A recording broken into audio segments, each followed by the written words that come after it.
Sí, mami, la tenemos a un eminente decano de la Facultad de Derecho de la Universidad de Lima, universidad que no te es indiferente, ¿no? Así es, está con nosotros aquí en la cabina el doctor Ronald Cárdenas, decano de la Facultad de Derecho de la Universidad de Lima y analista político además, pero también nos acompaña el doctor Carlos Caro, abogado penalista. Vamos a ocuparnos ahora de un tema que habías introducido bien y es el desarrollo del proceso contra Nicolás Maduro, las imputaciones. El día de ayer compareció finalmente ante el Tribunal Federal que tiene a su cargo este proceso. Un proceso que ya han adelantado algunos especialistas va a tomar un tiempo que podría extender incluso los 2 años. Pero el punto en concreto y de lo que se trata aquí es de vislumbrar y de graficar exactamente, de explicar cuáles son los delitos que se imputan a Nicolás Maduro y de qué manera finalmente Estados Unidos puede exhibir pruebas aspirando a una sentencia condenatoria. ¿No? Doctores, bienvenidos ambos, gracias por estar con nosotros. Doctor Caro, primeras palabras sobre esto, sobre lo que usted vio ayer. Sabemos que los cargos que se imputan a Nicolás Maduro son en la mayoría vinculados a una conspiración narcoterrorista. ¿Estados Unidos está en capacidad de demostrar esos vínculos narcoterroristas que imputa Nicolás Maduro? Buenos días, Mávila, Fernando, doctor, un gusto. Evidentemente, según la imputación que existe en este momento, el indictment, que es la acusación formal, se le atribuye a Nicolás Maduro ser el líder de una organización criminal vinculada a diferentes delitos, ¿no? En primer lugar, narcotráfico; en segundo lugar, narcoterrorismo, por la relación con la FARC, etc. En tercer lugar, conspiración para el narcoterrorismo; y en cuarto lugar, estamos hablando de conspiración para el uso de armas. Sí. Entonces, todos estos cargos sumados en la práctica pueden significarle a Nicolás Maduro una pena de cadena perpetua. Entonces, él en este momento ha sido informado el día de ayer de los cargos en su contra, estas 25 páginas que han circulado libremente en Internet, pero ahora se abre más bien un proceso mucho más grande, que es la etapa del discovery, donde la Fiscalía, ese es lo que yo le llamo el intercambio de figuritas, ¿no? La Fiscalía tiene que poner sobre la mesa todas las pruebas que hay sobre el proceso. Para responder a tu pregunta, ¿no? Estados Unidos va a poder probar, eso pasa por conocer el discovery, que es lo que hay en el descubrimiento, ¿no? Claro, y que hasta ahora no sabemos exactamente qué es lo que tiene. Eso es lo que motiva a los abogados a tomar una decisión en el sentido de negociar con el Departamento de Justicia. Porque si las pruebas son tan abundantes, tan contundentes, indiscutibles, cualquier abogado serio le va a decir, ¿sabe qué, señor? Usted lo van a condenar de todas maneras, así que mejor busque un acuerdo. Y un acuerdo no necesariamente significaría libertad para Maduro, pero conociendo la práctica de estos casos, inmunidad para su esposa, inmunidad para el hijo que todavía está en Venezuela, y de pronto la delación de un grupo de empresarios que están alrededor de él, porque el día de ayer que se ha conocido también el congelamiento de fondos de parte de la autoridad suiza. El Consejo Federal, no está solo Maduro y funcionarios públicos, está también empresarios. O sea, con lo cual los actos de presunto lavado de dinero, los beneficios de este cartel de los soles, en definitiva han tenido que transcurrir por diferentes cuentas vinculadas a empresarios alrededor del poder de Maduro. Entonces, si al gobierno americano, al Departamento de Justicia, le interesa tomar la llave de este tema, es decir, ir sobre empresarios, sobre personas que se han beneficiado, tal vez pudiera lograr un acuerdo. A ver, la misma pregunta, y bueno, y además incorporando la presencia ahora de un abogado que tiene Nicolás Maduro, porque algo decía el doctor Carlos Caro, decía, bueno, si las pruebas son irrefutables y si esto simplemente va a terminar con una condena de cadena perpetua para Nicolás Maduro, uno, ¿cómo explica la presencia del doctor Barry Pollack en la defensa del dictador venezolano? Es decir, se trata de un abogado que parece tiene un cierto prestigio y muchísima experiencia en la revisión de estos casos. Doctor Cárdenas, ¿cuál es su opinión al respecto? Bueno, creo que, en primer lugar, lo interesante de esto es que el asunto vuelve a tomar un cauce jurídico. Me decía un amigo argentino, a propósito de lo que ocurrió con la invasión de Estados Unidos para capturar a Maduro, que el poder no se somete a las reglas, el poder las crea. Y entonces ha habido un acto que va contra el derecho internacional, pero finalmente Maduro no ha sido llevado de frente a una cárcel, no ha sido dejado en Guantánamo, se lo ha puesto a disposición de la justicia y creo que eso hay que saludar. Finalmente el asunto puede tomar cauces jurídicos. Ahora, en todo este escenario hay muchos aspectos por analizar. Y creo que algo importante a decir en todo esto, ya que se está analizando con tanto detenimiento la situación en Venezuela, es que hay que tener mucha prudencia, como manejó ustedes la noticia, porque cuestionar a Estados Unidos no significa ser chavista, ni defender lo que ha hecho Estados Unidos significa ser colonialista. Ahora, yendo a este caso, creo que va a ser un caso muy interesante jurídicamente. Parece que la suerte está echada para Maduro, por más buen abogado que tenga él y la esposa. Van a ir por cuerdas separadas uno y otro caso, ¿no? Pero creo que ciertamente, aparentemente, hay las pruebas necesarias para condenar a Maduro. Correcto, pero la pregunta iba un poco en el sentido de lo que planteaba el doctor Caro de una negociación en el transcurso de ese proceso. Es decir, ¿podría Maduro proporcionar información sobre otros personajes, digamos, vinculados a él en esta comisión de delitos que le atribuye a Estados Unidos y de esa manera conseguir algún tipo de beneficio? ¿Podría el doctor Barry Pollack lograr eso? En principio, él no ha solicitado, ¿no?, libertad bajo fianza, algo que tampoco dicen se le hubiese concedido.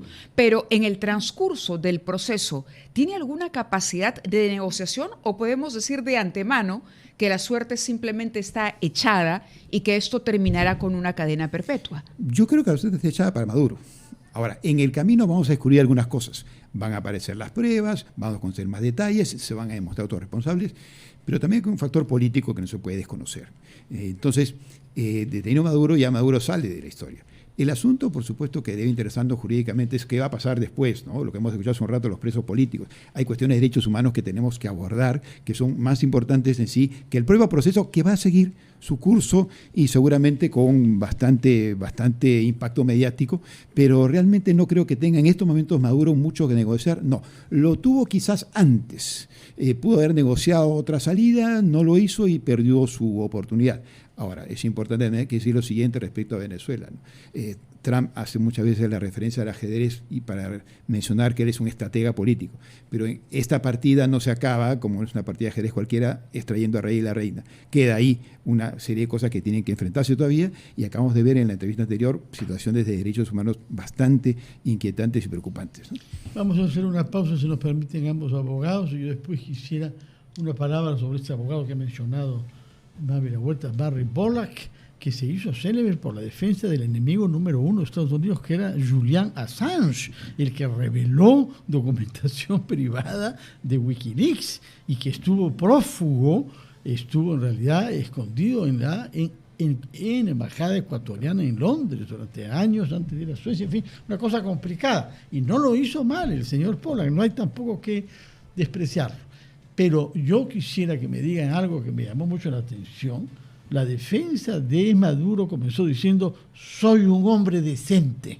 Yo quisiera saber si los abogados que son ustedes han escuchado a alguien que se presente. No se trata de decencia, se trata de otras acusaciones graves, y la decencia de alguien que ha robado una elección presidencial el año pasado, sumamente dudosa. Pero me darán su opinión sobre esos aspectos después de la pausa. Analista político.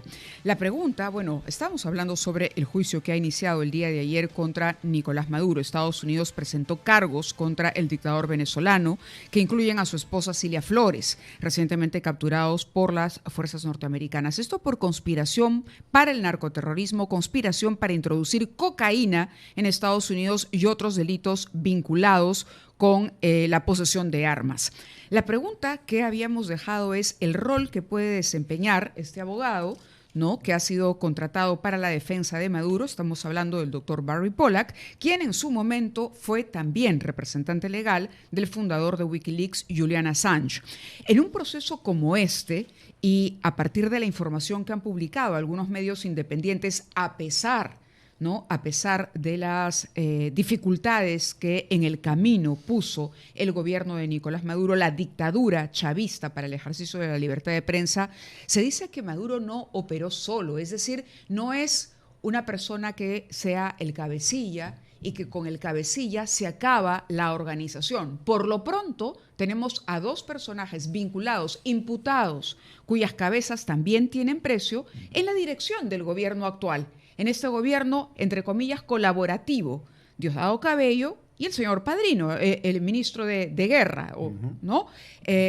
¿Cómo entender esa figura ¿Y qué podemos ir conociendo cuando se habla también, por ejemplo, de gente que habría colaborado con la dictadura de Maduro para lavar el dinero que era producto de estos negocios, ¿no?, en el extranjero? ¿De dónde sale el dinero para contratar a un abogado si se le han congelado, por otro lado, los dineros en Suiza? Hay varias preguntas y hay varias. Es decir, no todos los que aparecen hoy como buenos, de pronto podrían al final de esta historia ser tan buenos como dijeron en un inicio. Quería sus reflexiones en ese sentido, doctor Claro, Caro. hay que tomar en cuenta de que la justicia americana es muy pragmática y muy selectiva. Ellos no piensan siempre en que hay que perseguir a todos. Ellos siempre van sobre las personas importantes, los objetivos que tengan desde el punto de vista de la política del Departamento de Justicia, y pueden tranquilamente dejar de lado a varios imputados que ellos se consideren que son culpables porque simplemente no les interesa. ¿Cabello y Padrino están en esa línea? Bueno, de hecho, Diosdado Cabello no, porque él está en la lista de la acusación formalizada que ha aprobado el gran jurado. Entonces, Diosdado Cabello de ninguna manera, digamos, quedaría excluido, pero, como hemos visto nosotros, para efectos de que se produzca el juzgamiento, tiene que estar en territorio de los Estados Unidos. Y es ahí donde hay un gran punto que se va a discutir seguramente en la siguiente audiencia, que es la forma en la cual Maduro ha sido llevado a los Estados Unidos.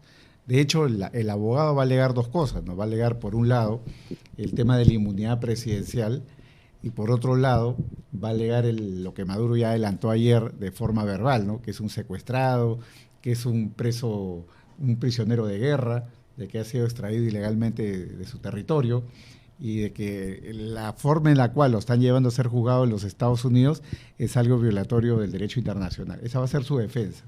Sin embargo, hay que tomar en cuenta que en los Estados Unidos ya hay una doctrina muy clara, ¿no? Es una doctrina en virtud de la cual solo si es que el tratado de extradición prohíbe expresamente el secuestro, y no es el caso de Venezuela con Estados Unidos, ni de Perú con Estados Unidos, y solo si es que ha habido torturas, por ejemplo, al momento de ser llevado a los Estados Unidos, solo esos dos motivos excluirían la competencia. Pero en adición hay un dato importante, ¿no?, y es el hecho de que Estados Unidos nunca reconoció a Nicolás Maduro como presidente de la República. Perú tampoco. Con lo cual tampoco va a tener inmunidad presidencial, porque no había un reconocimiento de parte del Departamento de Estado, que sería el equivalente a Relaciones Exteriores de acá de Perú. Ahora, sacarlo de su país, ¿qué repercusión puede tener en el juicio, doctor Cárdenas? Yo creo que la repercusión internacional es distinta que la interna de Estados Unidos. En Estados Unidos está legitimado lo que se ha hecho, el proceso sigue su curso y por ahí no va a haber mayor problema. Ahora, respecto a la defensa de Maduro, por supuesto en estas semanas que vienen hasta el 17 de marzo, el abogado Barry Pollack va a ir preparando la misma. Lo primero que ha querido hacer Maduro en estos días parece es victimizarse y dar una apariencia de un hombre bueno. Ha dicho que es un hombre decente, el hijo ha hablado del papá, del abuelo, ha llorado, ha aparecido rengueando como para ser un poco débil. En fin, esa es la primera idea, que tiene un efecto, o un efecto político, más que jurídico, ¿no? Ahora, los argumentos jurídicos los veremos en las próximas semanas, definitivamente. Pero bueno, sí, de hecho, la acusación incluye al hijo de Maduro, ¿no? Sí, al hijo de Maduro, sí. Sí, ahora, en estas semanas hay muchas cosas que se van a ir negociando, ¿no? Por debajo, por encima de la mesa de su historia, y con distintos actores, porque aquí hay mucha gente involucrada, definitivamente, y no solamente Maduro. Maduro es una pieza más, quizás no es la cabeza, ¿no? Es quien permitió ciertas cosas. Pero también va a ser importante las revelaciones que tengamos vinculadas con el tema del terrorismo y estos movimientos subversivos que han sido alentados desde Venezuela. Creo que ese es otro elemento importante a analizar en los próximos meses. Ahora, por otra parte, yo lo que quisiera saber es, usted dice que en los Estados Unidos se da como establecido de que es correcto todo, pero el abogado Barry Pollack ha dicho lo contrario. Ayer ha comenzado diciendo eso, y veo hay muchos analistas en la prensa norteamericana que dicen esto está distrayendo la atención de las prioridades económicas y sociales. La promesa de Trump era trabajar por las clases medias, y esas clases medias se entienden difícilmente todos estos operativos militares, no es el único en Venezuela, se habla de Groenlandia, se habla de Panamá, tenemos los problemas que no se han resuelto en Ucrania ni en el Medio Oriente, en la Franja de Gaza. Es decir, hay un fracaso tras otro de las intervenciones militares en los Estados Unidos, de su participación, y esto en desmedro de la economía norteamericana y de las razones por las que él fue elegido, que es evitar la desindustrialización de Estados Unidos, voltearle la cara a las élites que el Partido Demócrata, según él, defendía, y ocuparse de las clases medias. Yo creo que políticamente hablando, en Estados Unidos Trump ha ganado, porque ha reforzado su imagen de América para los americanos, esa imagen imperial de poder, que es lo que la gente quería o mucha gente quería. Ahora, esto por supuesto ha distraído la atención de otros problemas, el tema económico, el caso Epstein y otras cosas más. Pero políticamente yo creo que sale fortalecido Trump frente a Estados Unidos.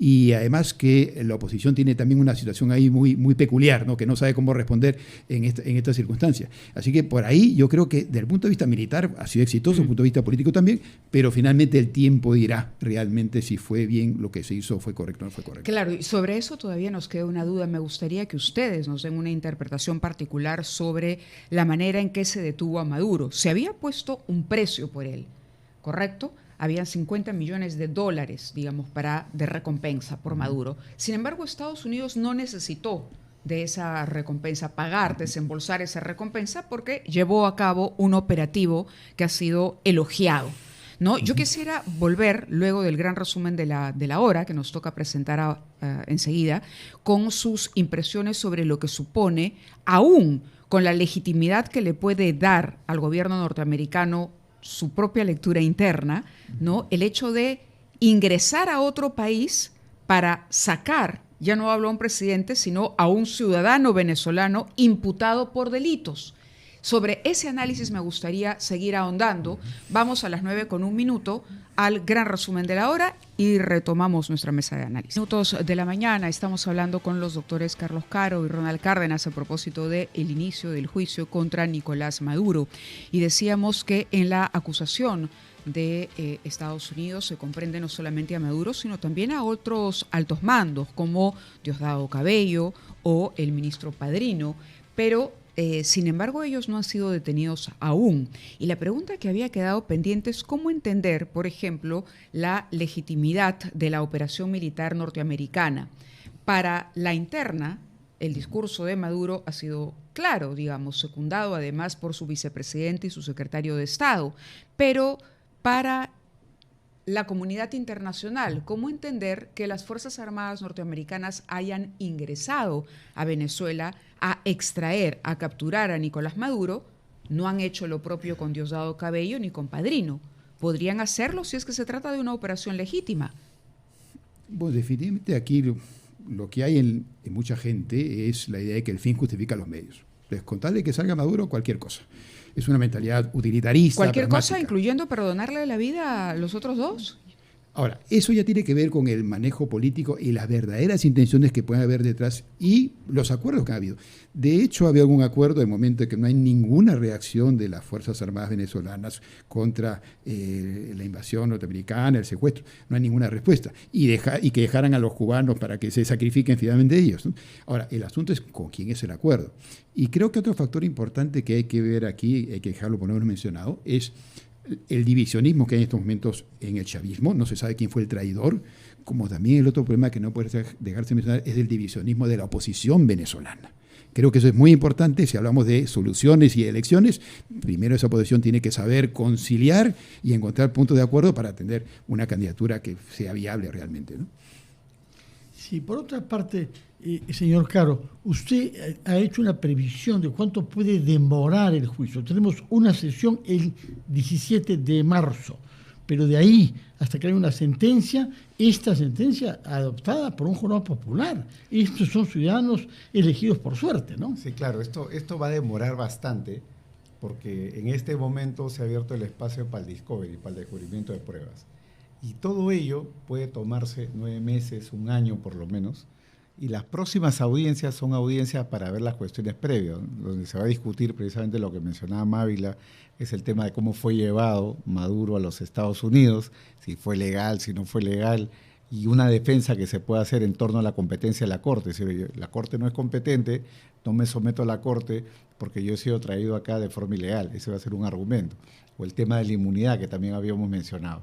Pero el discovery va a tardar, por lo menos 9 meses o un año, tiene que instalarse el jurado, y eso también toma varias semanas porque es una elección donde hay toda una técnica por parte de los litigantes para poder elegir a los 12, y luego de ello tiene que programarse la fecha para el juicio, que probablemente empezará o a fin de año o ya el próximo, ¿no?